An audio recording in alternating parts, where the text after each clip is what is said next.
Today, I would like to talk about flow. It's one of my favorite subjects. Heck, I was in a state of flow this morning, and I'll explain that to you in a minute. Flow is a state of mind that occurs when somebody's totally immersed in an activity, being creative or a sports activity or a certain task, and you don't even notice the time passing. You're completely in the zone or in a flow. It's a wonderful feeling, really.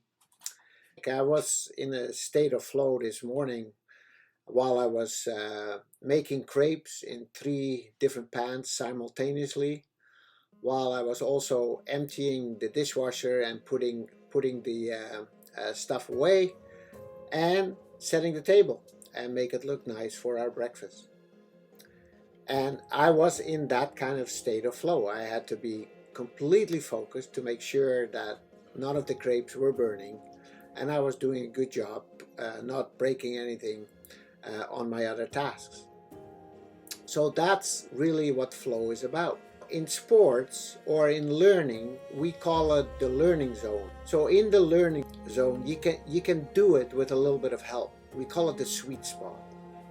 So it is challenging. It's challenging enough to really give it attention, but it's not too challenging. If it's too challenging, we sit more in what we call the frustration zone. I can't do it. I can't do it yet. Maybe later, but right now, I'm just getting frustrated.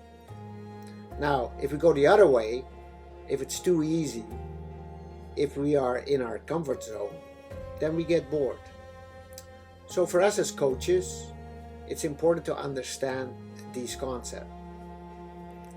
So the learning zone is what we call the sweet spot, or being in the zone.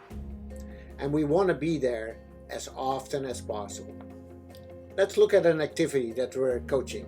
We have a game-based activity where we're looking to get behind the defense with a pass. So we have to make runs behind the defense, and the pass has to be made at the right time, and the run has to be made at the right time, so we're not going offside. Now, if that gets too easy, if the players get too much success, it's impossible to defend it, then we can level it up. We can say, okay, from now on, that pass behind the defense has to be one touch. Or it has to be one touch and to the third man, depending on what kind of challenge the players need to stay in that zone. Now, this can be a team constraint, or it can be a constraint for an individual player. Now, if the task is too difficult, we can say, okay, we'll simmer it down a bit. You're not only allowed to get behind the defense with a pass and a timely run, you can also get behind with a dribble. So we give them more options and still enough challenge to stay in that learning zone. So that's how leveling up and simmering down goes. Video games are built on that. If you get too good for level 1, then you bump up to level 2. And if you're getting too good there, you bump up to level 3.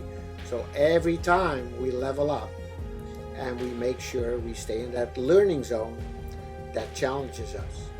Mihaly Csikszentmihalyi, who wrote and researched a lot about flow, makes the connection between joy in life and the experiencing of flow states. He suggests that the more we can get into flow states, the richer our lives become, leading to more happiness, to more joy, which we want to spread when we're coaching. We want to spread that joy, because otherwise, why do it? Kids need to love it, what we're doing. We as coaches need to love it. It's a good example and a good reason to apply to our coaching practices. Joy is not just laughter, even though laughter may come from joy. That's what Mihaly Csikszentmihalyi concluded.